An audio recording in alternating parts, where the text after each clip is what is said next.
Cigars in Cinema. Will you bring in the cigars, please? The movie review podcast that tackles the smoky side of cinema. Cigar, mate! Well, I don't mind if I do. Each week we review a movie that contains in some way, shape, or form someone smoking a cigar. Cigars. Fire is good. We'll talk about who smoked it, where they smoked it, how they smoked it, and we'll probably make fun of them if they have no idea what they're doing. What are you doing? You never light a cigar that way. So sit back, light up, and enjoy the podcast that has it all. Cigars. Cigar. Smoke it. Smoke it. Movies. Say hello to my little friend! And general mayhem. My doggy!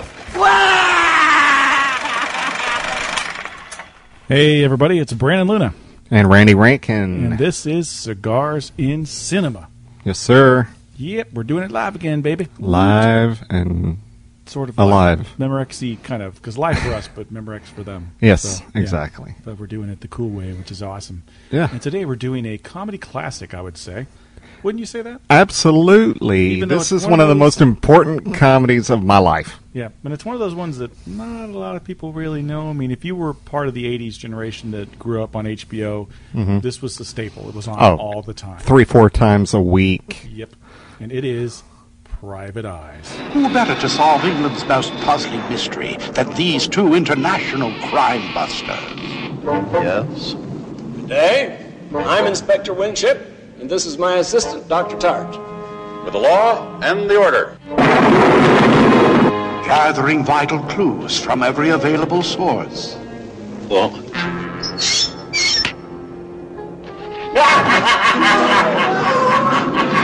Step by step, Tim Conway and Don Knotts prove murder can be deadly in The Private Eyes.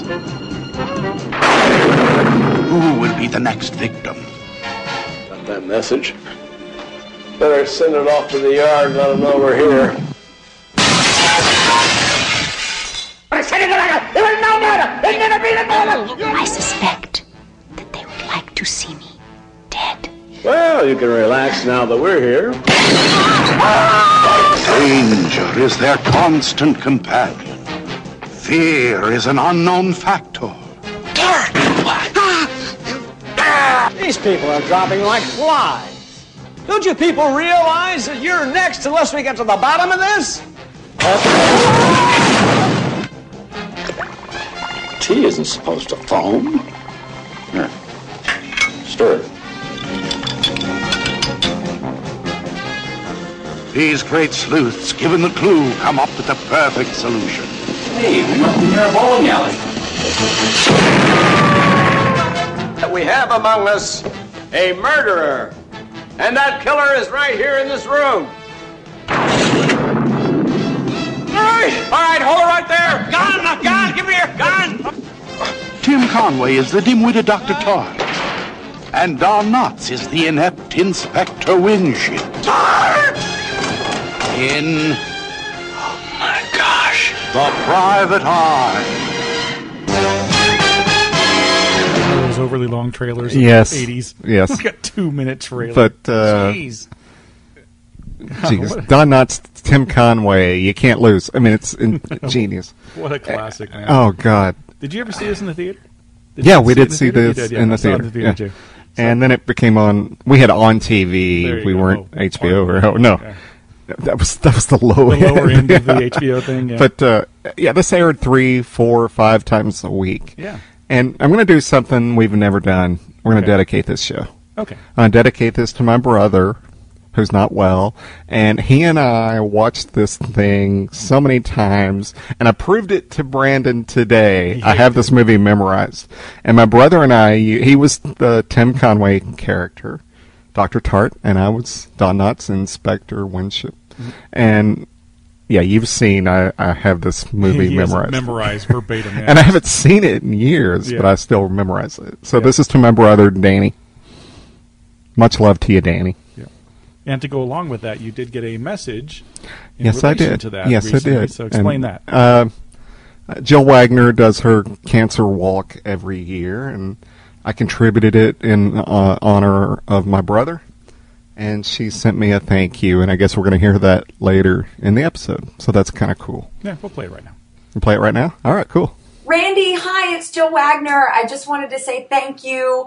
Oh my gosh, I wish I could just come through that computer and just give you a big hug, but I can't. So I hope this is good enough.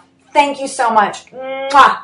You really helped with my walk. Thanks. She's so cute. She says, she is, and that's she's awesome like this, and then she goes, "Thank you." She's all like happy. That was so very awesome cool. that she did Yeah, that for you. yeah, very cool. So what was the deal with that? I mean, what was the reason that you thank you? I contributed 5% of her entire walk. Look at you, fancy pants. I thought I donated 500, but apparently I donated 250 one night when I was drunk, so it was like 750 that I donated. But it went to a great cause. It's in my brother's honor, and it's Jill Wagner. Yeah, come on, and she thanked me. So cool. Very cool. Very cool. Yeah, that's awesome. So to talk about Private Eyes a little bit, this is from the 80s. It was actually in 1981. Yeah. It was 80-81. It's it's 1980 is what it says on IMDb. Listed as a comedy mystery. Mm-hmm. And it's very much in the Dashiell Hammett, Raymond Chandler kind of 30s, 40s, whodunit kind of mode. Obviously, they're taking after the Sherlock Holmes and Dr. Watson thing, as Don Knotts and Tim Conway are dressed like those characters, and they're from Scotland Yard. They're from the Yard. They were in the yard. Yeah. Movie's so awesome. So this movie has a pretty great cast. You got Tim Conway, Don Knotts, Bernard Fox, who was just in a crap ton of stuff. Who was Dr. Bombay and Bewitched. Yep. Yeah. And I remember the last thing I saw him in, I think, was probably The Mummy. He played the he airplane in the guy Mummy. in The Mummy Yes, who crashed and died. Just a really great cast, and it's just a hilarious whoodunit of a movie. Who's the hot chick? Something Noble. Let's see. Chelsea, not Chelsea Noble. I got it right here. Gracie, nope, I don't have it right here. Trisha Noble. Trisha Noble, yeah, gorgeous, yes, gorgeous girl, and no picture on IMDb. A damn shame. And I think she only did like 2 movies. She didn't do anything. She was hot. She was hot. Yep. So you want to give them the rundown on the plot since you are well versed in this movie? Okay. Don Knotts, Tim Conway have been called in to solve a murder of Lord and Lady Morley. Wealthy. Such a crazy death. It's filmed in Asheville, North Carolina, but it takes place in England. And that house has been used in several movies. It's the largest residence in the United States, and it's in Asheville. And if I ever go to North Carolina again, I got to go take the tour. They give you tours. It's like 290 rooms in this house. And supposedly a lot of the little hideaway super duper they're real. Things are there. Yeah. So They got secret passageways. It's awesome. And so they've been called Lord and Lady Morley, very wealthy, older couple. Their niece or granddaughter, I can't remember who it is, lives there with them. They have a staff, butler, a maid, and everything. A cook, a yard guy. One looks like Fleetwood Mac or yeah, exactly. The gypsy. And Bernard Fox plays the butler, who can't stand hearing the word murder. Because if he does, he goes nuts, and he'll try to choke the person that he's going. Anyway, so they're called in because they got a letter from Lord Morley saying, "Come solve my murder." Yes, that's one of my favorite dialogues. My brother and I did this scene over and over and over. It's so funny. Yeah. So basically, the staff starts dropping like flies. And they're trying to figure out what's going on, who's doing this, and how can we solve it. And they're trying to protect Phyllis, Trisha Noble, the granddaughter or niece. I don't remember that part. It's just, and hijinks after hijinks happens and stuff. Yeah. So the idea is that everybody on staff basically is eligible for some of the money if they die, and as it goes, the shadow, they call it, starts basically killing off one by one the staff. So obviously, the first person that you're going to think is the murderer is going to be their granddaughter. So, right. Yeah. So they're trying to prove that it's not her, basically, and trying to solve the mystery at the same time. Right. So, and there is cigars in this movie, which is why it's on Cigars in Cinema. So we'll get into the cigars in the film real quick here. At the 3-minute 11-second mark, cigars are present as Lord Morley is coming back to his car after his wife's been murdered. He drops a whole bunch of cigars in the car, and basically says, maybe I should organize my things, and then he gets killed as well. Well, that's why he left the car, was to go back to his cigars. humidor to Yeah. get cigars. At the 9-minute, 29-second mark, the guy that's running the gas station says, here, have a cigar. You're the two idiots that get your pictures in the newspaper. And he gives Don Knotts a cigar. You got stuff all over your face. Which then goes into the whole thing with cigars being bad. At the 12-minute, 44-second mark, he throws the cigar, which then lights the gasoline on fire, which then leads to the line. There they go, Roy. Two idiots. What's going to leave their mark wherever they go? And then the gas station explodes. That's the only time I can do an English accent is this movie. That's it. That's weird. Remember, at the 25-minute, 21-second mark, they see the humidor, which is a beautiful walk-in humidor that's guarded by Dobermans, and knocks them into one of the secret areas, which leads to a great scene. The candle. The candle, yeah. Light a candle. I don't have a candle. And then all of a sudden one appears. Yeah, the shadow hands him one. Oh, good. Light it. Well, how was That's so awesome. It's awesome. Awesomeness. Yeah. Because the shadow shows up to help them throughout the whole movie. The whole thing, it's so funny. Just great. So one of the running gags in this movie is every time someone dies, the killer leaves a note. Yes. And the note is basically a rhyming note. It doesn't It really- rhymes the first stanza and doesn't the second one. It's awesome. So we're going to play kind of a long clip here, but it's a 5-minute clip, but it's hilarious. It's basically just a scene of all the rhyming notes kind of one back to back. So if you've seen the movie, great, you're going to love this. It's going to be hilarious. If you haven't seen the movie, probably skip 5 minutes ahead and you'll get the idea. Well, we've already pretty much But it's spoiled the fun. movie anyway. It's great. fun. Yeah, Yeah. So here it is.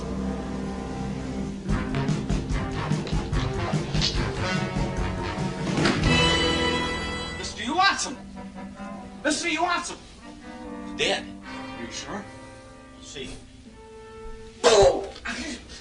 He's dead, all right. He didn't even move. Here. Read that now. Out loud. Out loud, you dummy. In this house, it's hard to survive. Some will be dead who are now alive. Mr. Watson is gone because he knew too much. Bye for now, but rest assured we'll keep in constant contact with each other. Keeping. Hey, look at that. To dig your own grave is quite a sight, but to bury yourself is not very bright. There are more to kill and the job will be done. Now there are 5. Soon there'll be a lot less. Fresh tracks here. Come on. If Jacques could talk, he'd give you a clue. But now that he's dead, what can you do? He deserved what he got. I don't regret it a bit. By the way, you're standing in bull caca. Huh? Right. This is a note. Read the note. I said when I died that I'd come back. If you believe in ghosts, you're on the right track. I'm out of the grave and roaming the moors. If you want to be safe, you better lock all the windows and screens. Are you out of here, Gord? You know something? That Lord Morley is ugly enough to scare a Wookalar. They don't scare very easy. This is one of What do you think? I'll tell you what I think. I think some of the world's I wonder if they cut that other part out. really goes for you, huh? I wonder if it might have been too dirty. And they thought, maybe. Hey, no. Let me see that. Read that. Hilda is dead, and here's something to note. You can't bury her at sea, because her bosoms will float. There was something dirty in there. There probably was something dirty in there. It was PG. Yeah. Why would anybody want to kill Hilda anyway? Hey, look. It's got engraving on it. Yeah. Now there's one less that has to be fed. But Justin can't serve you because he's dead. The guru was right. You can come back. When you said there was a ghost, you were on the right trail. I love how Tim Conway always goes. Yeah. Powerful way to go. Looks like she's been.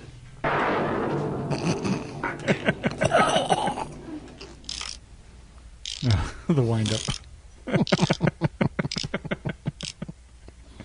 Listen up, dummies. The help is all gone. The house is bare. Now you know a shadow lives there.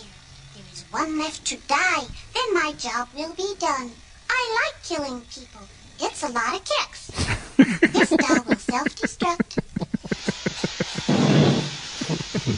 It's a lot of kicks. We've got to contact the yard. Does Lord Morris Bengal dance the spear?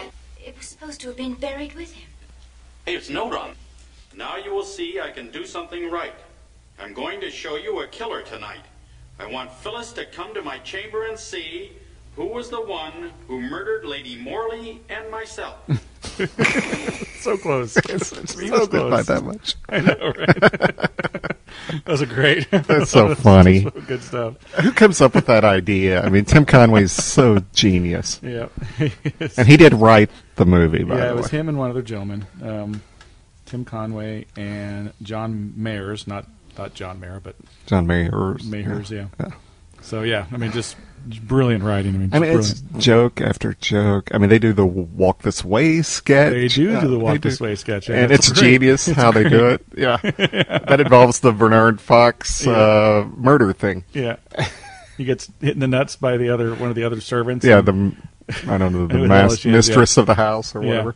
He's like, walk this way, and he's gonna slump. And I love how Don Knotts finally stop it. Yeah. It's like, okay, I love this.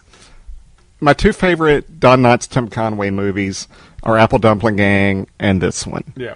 Now, in Apple Dumpling Gang, they were like side players, but they stole the freaking movie. Oh yeah, totally. And I love how, like on Andy Griffith and Three's Company, Don Knotts is the funny. He's the comedian. Yeah. And I love it when he works with Tim Conway. He's the straight man. It's weird. But yet he could still be funny at the same time. He's a great straight man. He's a great straight man. Yeah. But yet he gets shitloads of laughs. Oh, yeah.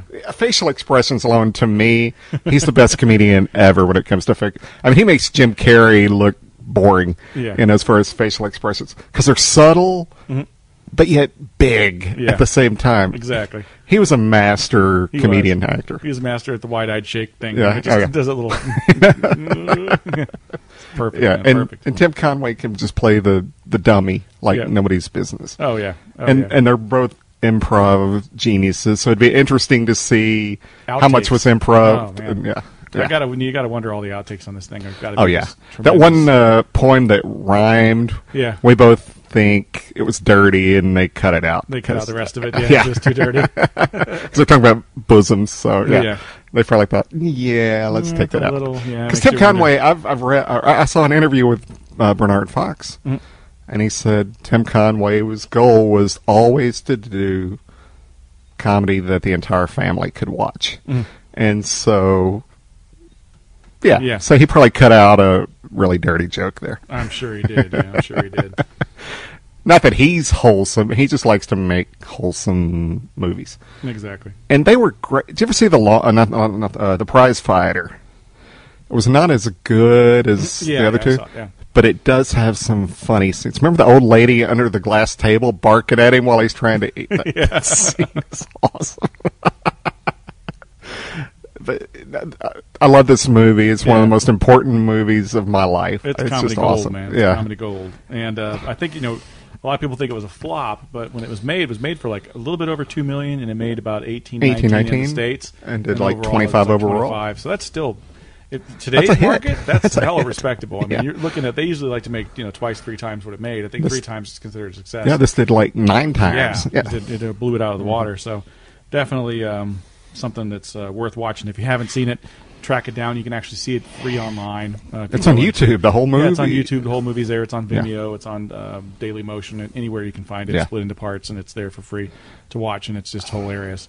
Great movie for the whole family. So if you got the ability to stream it, watch it with your kids. They'll get a kick out of it. It's awesome. It's not scary. It's got some, It's timeless. Yeah. Because it takes place in the 30s, so, It's got some mystery elements to it. It's like a Scooby-Doo cartoon come to life, basically, with a lot more humor, a lot funnier humor. And certain gags are genius. The time gun is genius. The time gun. Who ever heard of a clock or gun that goes every hour? Keep forgetting to turn that off. You're going to relax now that we're here. And then the bird thing. They keep trying to send letters to Scotland Yard with the pigeons. They keep killing the pigeons. Like, what, they throw it out a window one time. They finally get one off and it gets shot or something. There's just so many different. Well, when they first get to the Morley Manor, he gets a pigeon. Tim Conway does. He goes, I'm a little worried about this pigeon. His stool's a little loose, so let's play on the stool pigeon thing. Yeah. And Don Knotts goes, that's too bad. I'll have to put a get well card at the bottom of his cage. Genius. This movie's cheesy awesome. one-liners. It's so funny. It's awesome. So funny. Yeah. I mean, for good, wholesome humor, it's the best movie you can watch. It really is. Yep, definitely. So let's God. I grin when I think about this movie because it was one of my all-time favorites when I was a kid, and it was on so often. I mean, HBO was on every day. Almost it seemed like it was on every day, and it was played multiple times a day. And it was just a stop down for me as a kid because it was just so funny. But yeah, just a fantastic movie. So we're gonna get into some IMDb trivia. All right. You want answers? I want the truth. You can't handle the truth. That's the fact, Jack. That's the fact, Jack. No horseshit, Jack. No horseshit.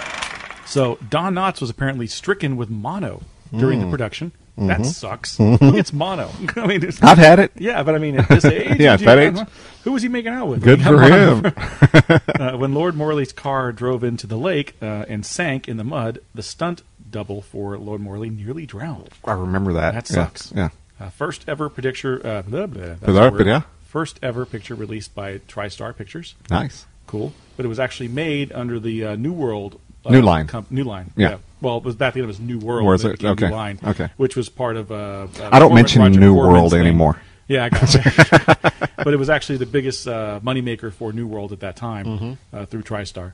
The film was among the number of pictures, mostly comedies, made and released between 70 and 80 that revived the old Dark House Mansion movie. These films included The Spiral Staircase in 75, Neil Simon's Murder by Death, which is another big one from 76. Movie. If you haven't seen that one also, that'd be a good companion piece to this one. The Cat and the Canary in 78, Private Eyes in 80, House of the Long Shadows 83, and Bloodbath at the House of Death 84, Clue in 85, which revived that thing, and then Haunted Honeymoon in 86, which unfortunately is probably one of the worst Gene Wilder movies ever. And him and his wife, I mean, they're both really funny. Yeah. Not a great movie. No. Dom DeLuise and Drag just didn't. I would even throw in Young Frankenstein a little bit. Yeah, to a degree. When the Shadow rolls a bomb toward the detectives in the secret passage, Dr. Tart says, must be near a bowling alley. He's right. There is indeed a bowling alley inside the Biltmore house in Asheville, North Carolina, where the movie was filmed. Both scenes were shot in sequential order. Don't do that often No, anymore. they don't. And I never understood why they don't. Yeah. I mean, I guess I get it. But I would think as an actor, that would make your part easier it's on like your doing part. A play where you get to see where the character goes. Right. I think what Hollywood started doing, and a lot of the older films were shot in sequential order. But what they started doing was they had A and B crews. So the A crew would do all the actory stuff, and the B crew would do all the special effects and stunts and stuff, and they just kind of combine them so you don't get everything filmed at the same time. The actors have different schedules, so you have to work around their schedule. Exactly. Because they're a pain in the ass. And weather. Yeah. Weather could play a big deal in it. The Morley Mansion is actually a Biltmore Estates in Asheville, North Carolina, house which appears in many other films. Filmmakers had to insure the house for $400 million to make the movie there. What? Wow. What are the premiums on $400 I don't million? know, but they had to basically insure it for the whole time that they were filming because they didn't want to replace anything that break or whatever. Yeah. Sequel was planned, which would have revolved around the Private Eyes attempting to find and capture the Wookalar, but it didn't happen. Too bad. I know, right? Sixth and final major teaming of American comedy duo Don Knotts and Tim Conway in cinema movie. The two cameos later in Cannonball Run 2 and co-star an animated telemovie called Hermie, a Common Caterpillar. Never heard of that. I remember the Cannonball Run thing, and that's genius. Yeah. Their other movies include Gus in 76, Prize Fighter 79, Apple Dumpling Gang in 75. Its sequel, Apple Dumpling Gang Rides Again in 79. Shot, how many days do you think it took to shoot this? 30. 30. Really? Wow. Yeah, most movies are shot over like a 3-4 month period. This shot in 30 days with a budget of $2.3 million. So that's really low. Probably not low back then. No, that's pretty good back then. Secret passage featured in the film actually exists in the Biltmore Mansion. Only a portion of the passages were constructed in the rotating wall. The only one that was constructed actually for the movie was the rotating wall, and the owner of the house liked it so much he decided to keep it. Nice. I wonder if they took that out of the deductible for the $400 million. Sure. The name of the hairy monster in the film is the Wookalar. It is defined as being a man-like creature with pig-like face and superhuman strength. Moreover, the character of the caped figure is billed in the credits as being the Shadow, and the Shadow knows. That's right. So, that's right. Kind of interesting. During the shoot, a priceless book went missing from the library in the mansion, and Tim Conway was accused of stealing it. In January of '81, former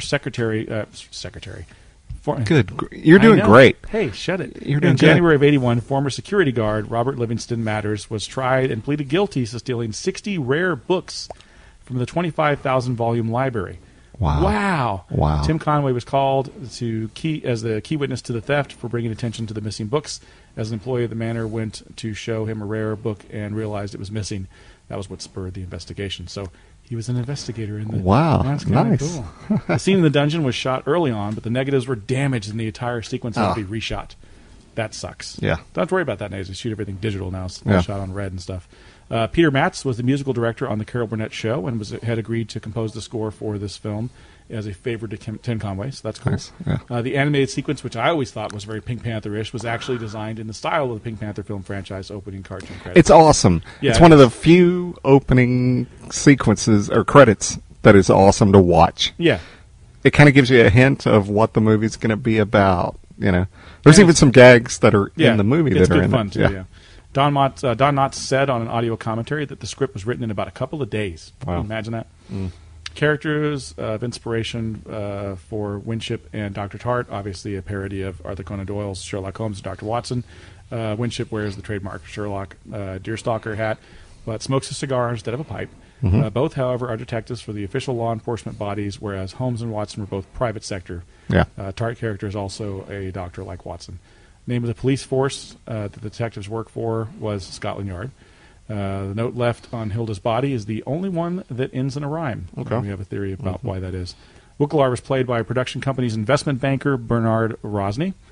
According to the book Mind Warp, a fantastic true story of Roger Corman's New World Pictures, this picture was their most successful film at the box office under Corman's tenure. Nice. Oddball range of characters who represented the mansion staff include a Nazi, a blonde, a butler, a gypsy, a samurai, and a hunchback. Yes. Body count for the film was 3. They include Lady Morley, Santa, and the skeleton in the torture chamber. Oh, I forgot about the Santa part. Yeah, that's awesome. I guess I can't remember his line there, but it's something like, a lot of people are going to be disappointed, or something. Yeah. So good stuff. I also like Clue a lot. Did you ever see Clue? Yes, yeah, I did. It's pretty fun. It reminded me of this a lot in It did. silliness, but this is definitely not as good. Yeah. But I do like that one line, and I use it every now and then. But it's like to make a long story short, too late. Too late. Yeah, that was a great line.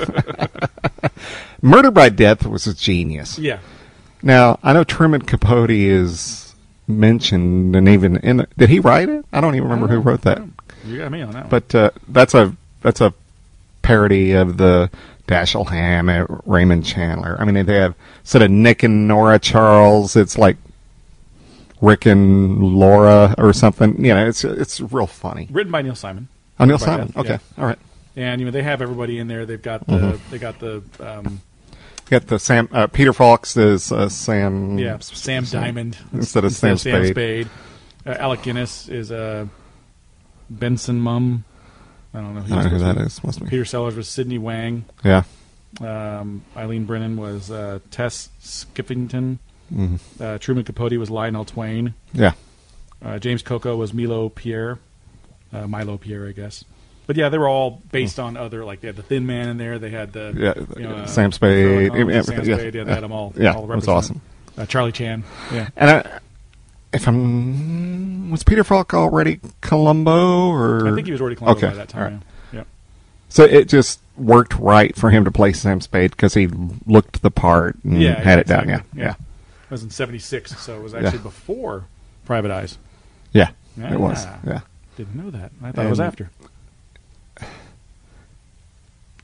No way to tell you how important Private Eyes is to me. It's a great movie. Mm-hmm. And my brother and I would act out scenes from the movie at family parties. Oh, yeah? Like, hey, you and Danny act out Private Eyes. That was our thing. Yeah. And it's fun. I was an only child. For me, it was Richard Pryor live on Sunset. I was a little 9-year-old kid cussing my head off the Richard Pryor stuff. So and George Carlin live. It was Carlin at Carnegie. Mm-hmm. I do whole skits of that for my parents' friends, and they just got a kick out of it. So and my brother and I also did. Who's on first? We had that down. Oh yeah. To the second. Yeah. Yeah. Nice. It was awesome. And an aunt of mine posted a clip of who's on the first. Mm-hmm. And my other aunt says, remember when Randy and Danny used to do that at parties? So that was kind of cool. They remember that. That's cool. That was way cool. Yeah. Very cool stuff. So what other movies in that time frame did you latch on to? Blues Brothers. Yep. That was about the same time. Mm-hmm. I'd seen it before, but they kept showing it on TV. Mm-hmm. Heaven Can Wait. What's that? A shitload of times. Yep. Caddyshack. Yeah, that's a big one. Stripes. Yeah, Stripes was a good one. Those are the ones really that stand out. How about you? Yeah, I'd go Ghostbusters on that list as well. I mean, that was an 80s comedy that really kind of resonated with me at the time. Super funny stuff. Caddyshack was a big one. I mean, I watched that like all the time. There's a lot of them that are, underrated. I think that kind of got passed over, like Real Genius I thought was really good. Yeah. As one of those 80s comedies. There was a whole slew of those that happened all around the same time that were the science movies like Weird Science, Real Genius, My Science Project. There's one other one I think, and Real Genius to me was probably the best of the three. Here's a list of 10 criminally underrated 80s movies. They have UHF in here, which I thought was pretty darn funny at the time. Yeah, Michael Richards, that's where he got. Yeah. That's where he got his whole Kramer shtick from. And Penn and Teller Get Killed. Did you ever see that? No. No, it was a Penn and Teller movie. Young Einstein, I did not like. Yes, I did not like that one. No. That I will pass on. Ice Pirates. Do you remember Ice Pirates? That was silly. Mm-hmm. Night of the Comet, which I loved because it was a comedy horror. Yeah. And there wasn't that many of those at that time. After Hours, which is another one you haven't seen. Martin Scorsese, black comedy. Really, really good stuff. Yeah, I need to watch that. Yeah. True Stories, which I don't really consider a comedy. Fletch was a good one in the 80s. Fletch had moments. Yeah. The first Fletch, I think, was really had a lot of moments in it, but after that, the second one was pretty lousy. But Tim Conway, Don Knotts, you can't beat those guys. No, they were genius. Yeah, super awesome at the time. Yeah. And I sent you a clip like 2 years ago with the elephant sketch. Yeah, it's awesome. Did you finally watch it? Watch it. Yes. Yeah, it's good fantastic. God. I really wish that they had all those old Carol Burnett episodes that you could see them somewhere, but mostly it's like you got to buy a DVD set, and it's only like clips and not real whole they've episodes. Got a new one where it's like 5 years of stuff that have never been reissued. Really? Never been re-aired. Yeah. Yeah, so I want to get that. I'm going to get that. We found a couple of the DVDs at the library of all places. And you can't find them at the freaking stores anymore, but you go to the library, they have them there. There was a couple of Carol Burnett, like best of Carol Burnett scenes, and we showed that to my daughters. And Zoe didn't get it; she's 7, but Sydney was laughing her ass off. She thought it was hilarious. That's cool. Yeah. Classic. I will cry when Tim Conway and Carol Burnett die. I will cry. That they were so important to me. I loved them. Yeah, me too. I mean, growing up, that was the stuff. I mean, that was the show that I watched with my family. I'd rather watch that than Saturday Night Live back then. Yeah. I thought that was such better sketch comedy. Yeah. Harvey Korman cracking up over Tim Conway. Yep. And Tim Conway did that on purpose just to see if he could break him, and it always worked. He always broke him. Always. I mean, you just can't not laugh at the guy. I mean, even when he was just on like Johnny Carson and stuff like that, I mean, he would just go crazy and just make people laugh. Carson one time said, I want to introduce a new stand-up comedian, blah, blah, blah, Tim Conway. And he comes out and he did stand-up, and he'd never done stand-up in his life. Oh, wow. And I cried. It was so funny. Johnny Carson cried. Yeah. He was like, why haven't you been doing this? You're awesome. It was great. Yeah. Yeah. So Tim Conway's a legend. Yeah, he really is. And Don Knotts, of course. Yeah, of course. It's probably the most iconic comedy character ever is Barney Fife, right? Oh yeah. I mean, for sure. He won an Emmy 5 straight years. Wow. For Best Supporting Actor in a TV show. That's cool. Yeah. I didn't know that. I didn't know that. And he beat Tim Conway a couple of those years. Oh, yeah? Because he was on McHale's Navy. Yeah. Yeah. Interesting. Yeah. But yet they became buddies and did stuff together. That's Great. Cool. They were. Yeah. And Tim Conway, of course, worked with Harvey Korman and Don Knotts and other people. Yeah. He said Don Knotts was his favorite. He said it was a pain in the ass in real life, because he always bitched about everything. Mm-hmm. Room service sucks and blah, blah. But he goes, once you start rolling, he said he was the greatest ever. That's awesome. Yeah, because the hotel that they stayed at during Private Eyes, the filming, was like 35 miles from the house because there were no other hotels around. And Tim Conway drive them to the set. And the whole day, the whole drive, Don Knotts be like, looks like it's going to rain. Room service sucked. It's like, Tim Conway would be like, oh, jeez. I got to deal with this every day. Then they turn it on for the cameras and just be fine. So it's probably why they shot it in 30 days, because he's like, I'm sick of listening to him. Probably. You never know. Yeah, I mean, it's a lot of good memories there as a kid watching those, Carabinette net clips and stuff, just classic stuff. Tim Conway doing the old, the office manager. Mr. Tudball? Yeah, Mr. Tudball. And, that came from a traffic stop. Mm-hmm. He got stopped for speeding, and he thought maybe if he sounded like a foreigner, he could get out of the ticket. And he made up that voice right then. Yeah. And it made himself laugh, so that's when they wrote that into the show. Did he get the ticket, I wonder? I don't know. I don't remember that part. Probably made the cop laugh enough. He's like, get out of here. Stop speeding. I'll have to put a clip in there. I'll have to find one of those clips and stick it in there. Perfect. Yeah, man. I mean, just, I'm sad that he disappeared for so long. Well, he did the Dorf thing, and he got a ton of popularity from that. Yeah, he did. And he did an episode of Coach where he was his landscaper. Mm-hmm. Genius. Oh, my God, it was funny. Yeah. I think he got nominated for an Emmy just for the one episode. Oh, really? Yeah. Wow. I mean, the guy's still working. He does voice work on SpongeBob and stuff, and he's been on a couple of he's been on Glee, and does voices on DreamWorks How to Train Your Dragon cartoon. So he's still there. How old is he? Like 80-something? Yeah, he's got to be in the 80s. Let's see here. Find out what it says here on the old IMDb. It says he is 81. Born in 33. Wow. He's been doing it a long time. Yep. But yeah, the guy is super talented and still sharp as a tack when you see him on stuff. Hot in Cleveland, he was on that too. Mm-hmm. So he's doing little parts here and there. Still doing Dorf stuff up to 2011. Wow. That's crazy. Wizards of Waverly Place, CSI. Wow. An episode of CSI. Who knew? Mm-hmm. Yeah, that thing I was talking about, the Hermie and Friends thing, that was in 2010. Wow. He's been I'm glad that he's still working. Yeah, that's cool that he's still working, yeah. Somebody at that genius level needs to be working. Yeah, for sure.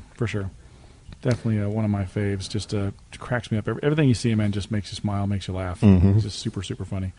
The Dorf stuff wore a little thin on me. I kind of got... I didn't want to watch Dorf. It just it seems stupid. And one day I was actually going to play golf, and I'm in the clubhouse, getting ready to pay my greens fees and stuff. And they had a Dorf episode playing. So I turned around and watched it, and I wound up laughing my ass off. It was funny. He was Married with Children in 4 episodes on that 4-episode arc. Yeah. He was on, what's that? Still Standing? Or, not Still Standing. Was it recently? He and, I think, Vicki Lawrence played husband and wife. Oh, Mad About You, maybe. Yeah, he was on Mad About You. Yeah, that's what it was. Yeah, Drew Carey Show, he had an episode on there. Touched by an Angel, he had an episode on there. Seventh Heaven, he played Santa Claus in that. Nice. He wanted to be a jockey. Oh, yeah? Growing up. He was too fat. He had the right height, but he was too fat. Surprised he never did a movie as a jockey. We did a movie called Long Shot with Harvey Korman. Did you ever see that? Never did. It's a funny movie. Oh, yeah? It's probably the most risque movie he ever did. Really? Yeah. No, never saw There's some it. foul language and stuff. Of course, he was on Diagnosis Murder. A couple episodes. With Dick Van Dyke, yeah. Yeah, a little reunion of sorts there, I guess. Yeah, that's cool. A lot of voice work recently, so he's been doing a lot of that. Which is cool. It's glad to see he's still out there working. But yeah, genius movie. If you haven't seen it, definitely check it out. Of course, Don Knotts died in 2005. Yeah. Very sad. And he had a long stint on Three's Company, and he was just hilarious on that. Some of his movies were... The Ghost in Mr. Chicken is genius. Have you seen that? Yeah. Yeah. You get to see him be scared a lot, which Don Knotts being scared is as funny as it gets. Mm-hmm. Nobody could play scared better than Don Knotts. Yep. And he was on the 70s show, Chicken Little. He did a lot of stuff in that Hermie and Friends with his buddy. Pleasantville. He had a good part in Pleasantville. Yep. Yeah, he did. That was probably the last big movie role he had. Mm-hmm. Cats Don't Dance. He did a bunch of animated stuff as well. Big Bully, Step by Step, Matlock. He had 17 with Andy episodes. Griffith, yeah. He was his 17 buddy. episodes. He lived next door. Yeah. Yep. Les Calhoun. That's who he played on that. Yeah, so he was on Newhart, too. Both him and Tim Conway were on Newhart at one point. So nice. Not necessarily the same episode, I think, but so that's cool that they got to work with the guys that were still doing it back then. Yeah.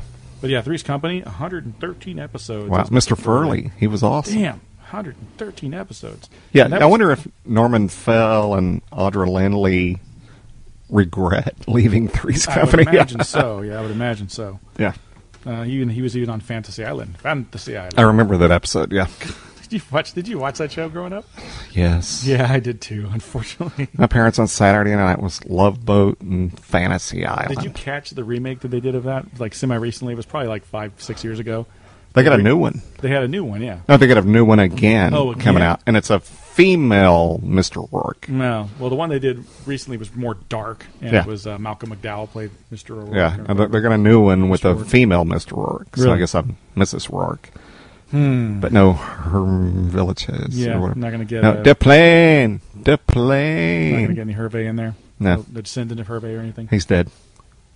No, he is. Mm-hmm. But I saw a version of him in Pixels, that movie, that Adam Sandler movie. Oh, yeah? They had a little sections of there where they had the aliens playing clips You of old watched TV shows. that movie? I did watch that movie, yeah. Oh, it's my a family God. movie. I Is watched it it with fun? my kids. It Funny was enough? okay. It was Okay. actually okay. It's Adam It was Sandler. Okay. It's Adam Sandler, yeah. But he does the family stuff pretty well, like bedtime stories and those type of things are actually okay with The him. one with Aniston was okay. Yeah, it was okay. She looked good. Yeah, she did. But most of his movies are pretty hit and miss. I mean, there's probably a handful that I think I would watch. Happy Gilmore I liked. I did too. Punch Drunk Love I thought was pretty good for a dramatic role. For him. Spanglish was genius. Spanglish was good. Awesome. Yeah, and that sandwich is awesome. I got Yes. the recipe for it. Yeah. And made it. It was freaking delicious. Freaking awesome. So yeah, definitely one of those, I'd say top 10 80s movies for me as far as movies that I watched on the reg. Yeah. Just one of those ones, if it was on, it was a stop down. Yeah. It still is to this day. You just people don't watch TV the same way anymore. No. I mean, I don't have cable. I don't see stop downs anymore. It's like No. my stop downs are what I put on. Yeah. It's what I want to watch. Well, that's not really a stop down if Yeah. you put it on. I know, but you know what I mean. Yeah, It's not I the gotcha. same. I mean, think about that. 10, 20 years from now, are we going to even have TV the way it is now? Are we I don't going to know. have shows that show at a certain time and a certain day, and you got to sit down and watch it? Well, they got that on demand now, so you can watch it when you want to watch it. Exactly. Or you can DVR it or whatever, you know. Makes you wonder how they're going to figure out what shows are successful, I guess, just based on who downloaded it. And That's watched an it. interesting point. The Office almost got canceled after its first season. It only did like 6 episodes. It was a summer replacement and thing. And the ratings were horrible. Yeah. But somehow they looked at iTunes numbers and DVR numbers and realized it was like the 3rd most popular show on TV. Wow. So they renewed it, but they didn't renew it based on Nielsen Yeah. because it never did well in Nielsen. That's interesting. So, so the new watchers, the nouveau watchers, were watching it on the on new iTunes or formats, whatever. Yeah. Interesting. So I guess that's what they do now. Yeah. I mean, you never hear about and I don't know anybody. Did you ever know anybody that was a Nielsen's rater that No, got the box no, and did that no, whole thing? no. You always heard about it, but I never knew anybody that. I think actually we did got. it. I think my mom filled out an application, but we didn't get accepted or whatever. Yeah, whatever. Yeah, that would've been Which cool. we should have been because my mom watched TV all day long. Nonstop. Yeah, all day Stay-at-home long. Mom just fixed everything. Yeah. I'm Okay. surprised she didn't. She would get the TV guide and circle what she wanted to watch for the week on Sunday. Wow. For the whole week. God, TV Guide. Remember Yeah. that? Oh, yeah. Yeah. Man. Well, this was out of the newspaper. Remember, Yeah. you'd get a local okay. TV you get the guide little, thing. Yeah, the you know? one page of it Yeah. that shows that day. Yeah. Yeah.